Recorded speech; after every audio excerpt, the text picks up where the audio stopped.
Double engine సర్కార్ ఉంది కాబట్టి 15 నెలల్లో ఇన్ని కార్యక్రమాలు చేయగలిగాం. ప్రధాని మోదీ, పవన్ కళ్యాణ్ సహకారంతో ఈ ప్రభుత్వం ఒక టీంలా పనిచేస్తోంది. ఈ టీంలో ఏ ఒక్కరు తప్పు చేసినా, విఘాతం కలిగించేలా వ్యవహరించినా రాష్ట్రానికే నష్టం జరుగుతోంది. ఎమ్మెల్యేలు వ్యక్తిగత అజెండాలు పెట్టుకుని మాట్లాడితే అభివృద్ధి లక్ష్యానికి ఆటంకం కలుగుతుంది. ఈ విషయాన్ని ప్రతి ఒక్కరూ గుర్తుంచుకోవాలి అని ముఖ్యమంత్రి చంద్రబాబు కూటమి ఎమ్మెల్యేలకు స్పష్టమైన సందేశాన్ని ఇచ్చారు. శాసనసభలో నేడు సూపర్ 6 ఇతర మేనిఫెస్టో హామీల అమలుపై జరిగిన చర్చలో ఆయన పవర్ పాయింట్ ప్రెజెంటేషన్ ద్వారా ప్రభుత్వ ప్రగతిని వివరించారు.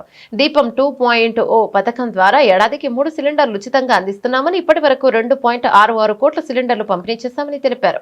దీపం 2 కింద 3 గ్యాస్ సిలిండర్లు ఉచితంగా ఇస్తున్నాం. అక్టోబర్ 31న 2024లో సూపర్ 6 పేరుతో లాంచ్ చేశాం. ఈరోజు మీరు చూస్తే ప్రతి నెల ఎవరు డ్రా చేసుకుంటారో వారి అకౌంట్లో నేరుగా డబ్బులు వేసే మార్గాన్ని తీసుకొచ్చాం. దగ్గర మీరు ఒకసారి చూసాం. నెక్స్ట్ ఫస్ట్ రౌండ్లో 97,36,000 సిలిండర్లు ఇచ్చాం. 764 కోట్ల రూపాయల సబ్సిడీ రిలీజ్ చేశాం. రెండవ రౌండ్లో ఏప్రిల్ 25 నుంచి జూలై 25 వరకు 790 కోట్ల రూపాయలు ఖర్చు పెట్టాం.